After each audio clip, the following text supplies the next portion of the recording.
Okay. Should be nice and light.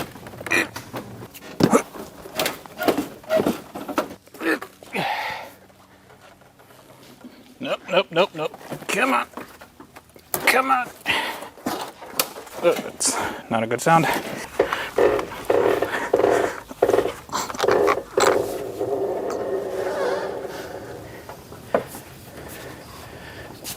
No. Oh. Just, that's fine. Okay. Let's get to work.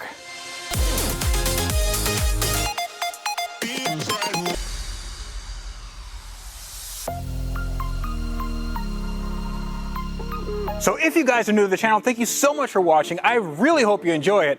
And consider subscribing if these are the kinds of cars and projects you guys like to see. And I'd like to welcome all of you to the next episode in my Mclaren 675LT build. I'm excited to get this project underway because the last time I posted a video on this, it was like a few weeks ago. On second thought, it was probably longer than that. But anyway, if you guys are new to this project, then let me get you caught up to speed. Now, this is a 2016 Mclaren 675LT. This is the top of the line version, and they only made 500 of these in the world. Now, how did I get this, and how did I get it in such great condition? Well, I used a site called AutoTempest. Now, AutoTempest is one of the best ways to buy a car, to look for cars, to window shop for cars, to see what the market's like. I use it every single day, and it's how I get cars like this. It's how I get cars like my Lamborghini, my SL55, my Supra. Basically, everything I have in my garage is because of AutoTempest. So you can go check them out in the link in the video description below. And I'm doing a new series called Found on AutoTempest, where you guys send me your listings, and I'm gonna put them in a top 10 list where I get to basically make fun of what you send me. So the topic of the next Found on AutoTempest is gonna be cheap cars that make you look rich. So if you find any cars on AutoTempest with that criteria, cheap cars that make you look rich, then send them to foundonautotempest@gmail.com. And I will, again, take a look at them, and hopefully they're good. They're not gonna be this good, because this is fantastic. All right, let's begin. So we're gonna do something that no YouTuber has ever done before: take apart a McLaren. Okay, so maybe a few YouTubers have taken apart McLarens, but I haven't. This is my first McLaren, and I'm very excited to see what we're gonna find under all this damage. Hopefully, it's not too bad. But right now, I wanna call attention to two sort of very important things. The first one is what you're probably all thinking, and that is, Tavarish, why are you so sweaty? And the answer to that is, well, it's 5 million degrees in this shop, and I don't have air conditioning. Air conditioning is like $50,000, and I can't make a video with the fan running because you wouldn't be able to hear me. So that's where we are. Now, the second thing is actually pretty important to me, and I'd really appreciate it if you took the time to listen to it. Just give me a minute of your time, and I promise it'll be worth it. Now, you'll see that I'm wearing a new shirt, and I love this design, and the design is due to the fact that I've been working with a company called Bunker Branding.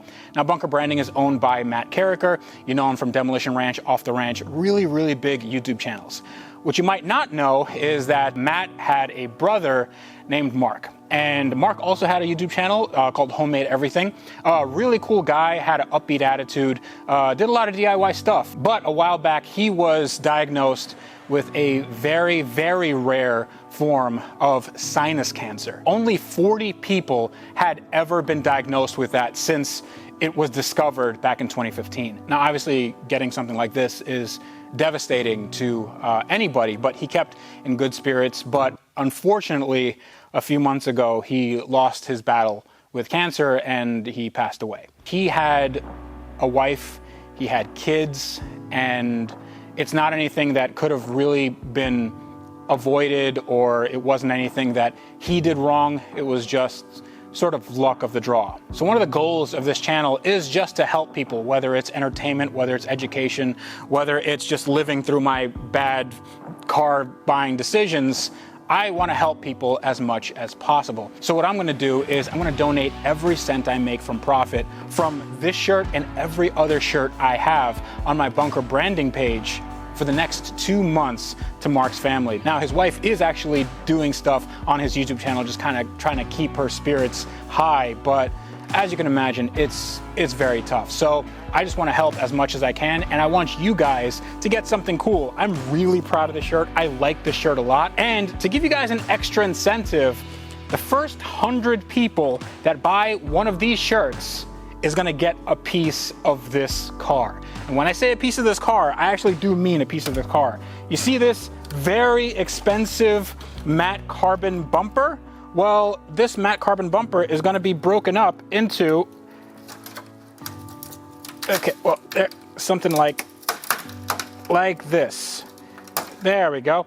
So you're gonna get a piece of the bumper or bodywork or something that has fallen off, but it'll be like a little keepsake of this project and the fact that I really appreciate you guys helping me and helping Mark's family, and we all grow as a community together. So that's it. That's all I wanted to say. You can find all that in the link in the video description below. Also, I'll link to the GoFundMe for Mark's family.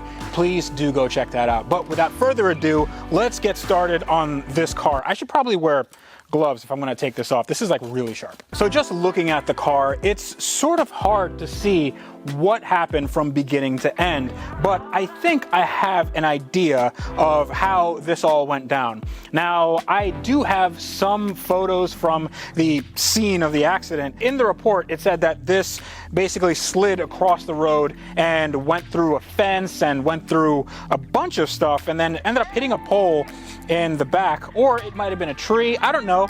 There's like tree-like substances here. There's a bunch of wood and flakes and basically splinters everywhere. Now, when a car goes into a pole backwards, everything here gets shifted forward, and that's not great because the engine and transmission are right here. And what I think is that the transmission was the first thing to get hit, and then that created a cascade effect, and that damaged the frame, that damaged probably a lot of things in this engine bay. So what we're gonna do now is raise it up and see how bad this thing really is. Okay, this is my first time with this car on the lift, and right away you can see that there's some spectacular damage going on back here. So this is the rear subframe, and what's interesting is that this car is supposed to be the lightweight version of the 650S. Now, 650S is not a heavy car by any stretch of the imagination, but you can see that this is aluminum. These suspension components, they're all billet aluminum. The subframe itself is aluminum, and if you go up further, you get into carbon fiber. That is actually the carbon tub. But let's focus on right here. This is the back end of the transmission. This is, actually it's a transaxle. And this right here is not good. You see those little holes? There should be a transcooler on there. But what I think is when the transmission got shifted forward, it hit right here. You can see that big dent, and the transcooler just snapped off. And you can see right there where the 10mm bolt head snapped off. So that's actually not too bad. It means that I can probably drill these out and then put new 10s in there. And then if I take this off, you'll see that, there we go. This is like an interior plug for the transmission. Yeah, I'm not gonna take that out, but that's definitely not OEM. There's supposed to be a transcooler on there. The trans itself doesn't look too bad. It looks like there's a little bit of scuffing, but nothing cracked, except for right here. You see that this plastic cover for the ECU, it looks like, that is cracked and it's leaking quite badly to the point where it's still making a mess on my floor. Now, it's been leaking ever since I got it. I can't imagine that there's a lot of fluid still left in this trans. This part of the frame needs to be completely redone and needs to be replaced, but I wager that there's more damage still. Now, there's wiring and stuff that's broken off. I'm wagering that this is probably just the parking sensors and backup camera, so I'm not too worried about that. I'm pretty sure we can fix this. Those look like Delco or Tyco connectors, so we can just get those. Here's what I'm most worried about, because the engine kind of flew far forward and went into, which you can see is the frame. So this is a little bit off kilter. That's straight, and you see that it's just kind of bent this way. Now, that usually wouldn't be a bad situation, but if we start looking up top, you can see some real bad stuff. You see that gap right there? That means the compressor housing actually went into something. Yeah, the compressor housing hit one of the radiators and it just snapped off. Now, I'm not sure if that's gonna be something that's able to be replaced or what, but it's something that I have to address when the engine is out. And I am going to be taking this engine out. I'm not going to be testing it on the car because there's too many things that can go wrong, and I want to make sure that all my ducks are in a row before I start doing any of this. Now, moving to the front of the car, everything seems okay. The carbon tub seems more or less intact. You can see where this has been forklifted and the aluminum has just, well, they didn't do a really good job with the aluminum. My concern is this right here. When it slid into something, it went right into the carbon tub. And the carbon tub is actually very structurally important for this car. It is the main chassis for this car. And as you can see, it is just completely ripped. Basically a 8-inch section is just gone from the car. Now, this is not a super huge deal. Usually people would freak out and say this has to be sent back to McLaren. It doesn't really. Any shop with carbon experience or even autoclaving, something like that, can do this. So I'm going to be looking for solutions for that. I'm not too concerned about this. This can be fixed. It's not going to look as good as OEM, but it's definitely going to be as strong as OEM. Coming to the front, you can see that's a nice bend in that expensive lightweight wheel. And then we have remnants of when they tried to pull this car, probably with the brakes locked up, and they just left the little hook on there. Hopefully this isn't bent and I don't have to get another one of those. And this carbon, this entire carbon piece, I think maybe can be saved because I just have to build out this front piece, and I think that should be it. But underneath, it's actually not too bad. Knock on wood. There's no wood here. Let's knock on aluminum. I think we are gonna be okay, other than any major damage from that turbo. That turbo is probably going to be very expensive. But right now, what I'm going to do is I'm going to start taking this apart, this entire thing, so I can see what I'm working with, and then we're going to start the prep for removing that engine.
All right, I think this looks a little bit better, don't you think? I mean, now you can see the extent of the damage, and there is a lot of damage. So take a look at this. The welds failed when this entire driveline just got pushed forward, and you can see the mount is just completely broken off. You can see it even better back here. It's just like so bent. It's bent that way, it's bent this way. It's just, this entire frame is no good. So that's gonna need to be replaced, which means that everything here, everything that you see in this picture has to leave the car so the new frame can go in. But there's a few more things underneath that I want to show you that are a little bit more concerning. Now the underside is much like we last left it, except for the fact that I took off the exhaust, and there is some good news and some bad news. Good news is one of my turbos is good. That's my good turbo. But the other one ain't so good. So this turbo is seized. I tried to move the wheel and it just wouldn't move, which means that the compressor housing is hitting the compressor wheel, which means that it's gonna need either a rebuild or a replacement. I'm thinking a replacement because the shaft is likely broken. But that's not a super big deal. What's a bigger deal is this. Can anybody tell me what's wrong with this picture right there? So the way the engine attaches to the car is through these things called dog bone mounts, and it's a really cool, ingenious way, unless of course your engine tries to make a break for it.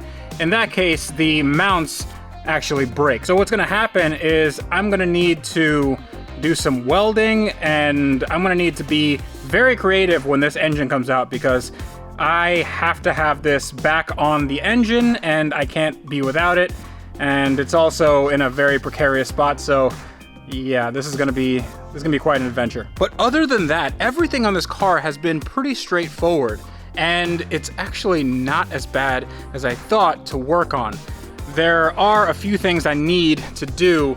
This is one of them. If you guys know where I can get this little plastic cover piece, I don't think they sell it separately. I might end up making this on my own with some ABS, and I don't know, it's gonna be hard. Maybe I can 3D print it, but if you guys know where I can get one, that would be really, really cool. But what I'm gonna do now is focus my efforts on the front end, and the front end needs, well, let's just say it needs a little bit of love. So let's start taking this apart.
So I have good news, but I also have some bad news. The good news is the fact that a Mclaren actually isn't that hard to take apart. Everything makes sense.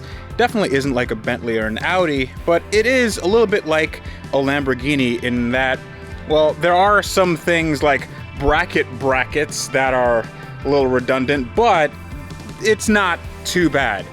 The bad news, however, comes when you uncover all of the damage, and the damage might not look too bad if you're just viewing this on your computer or phone, but when you look up close, it is a little bit worse than I thought. So this is the hydraulic damper for the suspension. What's interesting about these McLarens, actually all McLarens other than the 570S, they have hydraulic suspension systems. They don't have any traditional sway bars tying the left and right sides of the car, which means that you have a lot of control over the car, but you also have a very, very expensive and very complicated system. Now, there is an accumulator here that apparently exploded because when this car went over something, it just created too much pressure in the system and the top just came off. You can see all of the fluid just went everywhere. It is very, very dirty.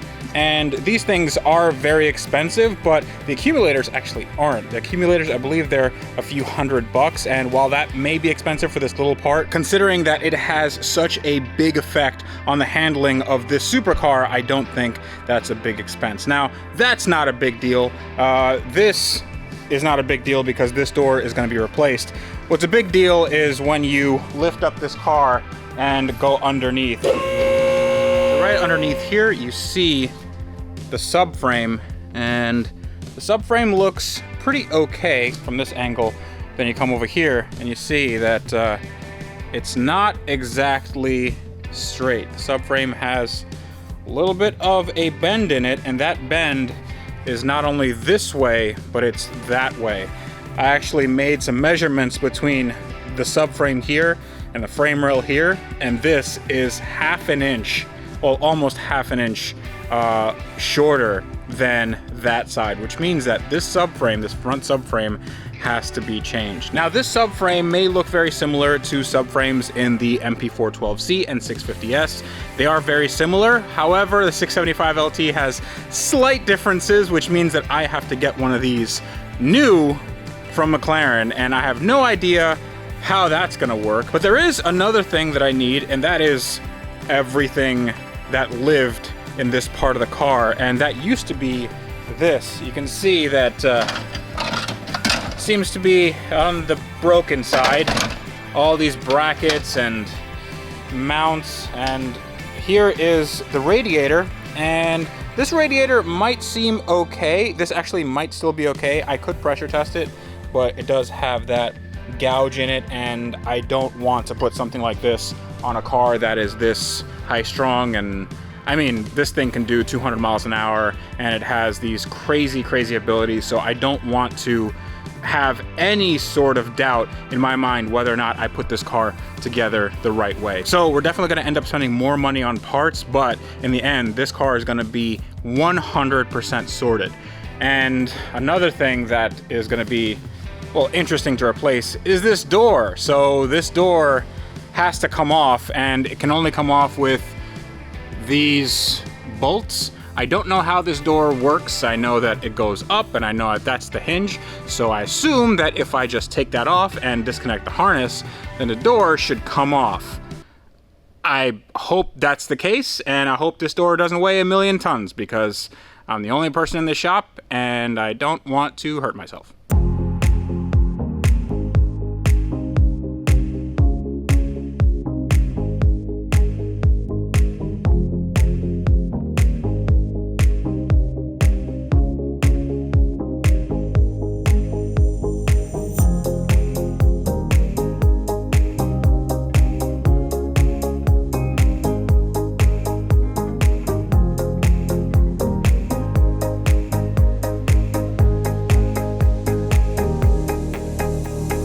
All right, so now it is a super duper lightweight McLaren. Also, shout out to Tom's Turbo Garage for recommending scrubbing bubbles. They work really, really well. Now, we have a better look at this carbon damage, and it doesn't look great, but it also doesn't look horrible. And if you took this to McLaren, they would say, hey, you need a new car, and that's not something we can do, so this would be a complete loss. But fortunately for me, I'm not the McLaren dealer, and I know that something like this is repairable, because even though we've been starting to see cars with carbon tubs only in the last few years, planes with carbon tubs have been around for quite a long time. So I'm gonna have to get some very interesting engineering and repair work done to this car to keep it on budget. Now we also have to fix this. Not sure how I'm gonna do that, but this is just fiberglass, so it is all fixable. And then we're gonna have to go to the interior and then hopefully get all this done. So let's do a little bit of a tally of what we discovered in this episode alone. So we have rear frame damage, we have front frame damage, we have engine damage on the turbo side, we have engine damage on the physical mounting of the engine. We also have some carbon tub damage. None of this is seeming really cheap to do, but I think we can still get it done on a budget, and it's all gonna be DIY. Hopefully. I'm gonna have to call in a few favors and we're gonna see what we can do. But in the next few episodes, there's gonna be a big transformation in this car because I'm gonna work towards getting this engine out of the car and then inspecting it and putting it in the car, and then we can go for a first, I'm not gonna say a first drive because it still needs a lot more than that. Probably a first start is more reasonable, but I wanna get this thing done. I wanna have it looking really good, and the parts that I need, they're gonna be quite expensive, and I hope you guys stick around for the entire build. Now, I'd like to give a big shout out to our sponsor, Autotempest.com. Definitely go check them out in the link in the video description below, and email me your picks for cheap cars that make you look rich. It's FoundOnAutoTempest@gmail.com. Also, McNugget shirts, they go to a good cause. All the profits from this go directly to Mark Carricker's family. So go check that out. Also, you'll be getting a part of this car. Now this car is all a part. So until next time, this is me reminding you guys that on cars like this, on these awesome 1 in 500 example cars that look really bad, but they're gonna be awesome, you guys need to wrench every day.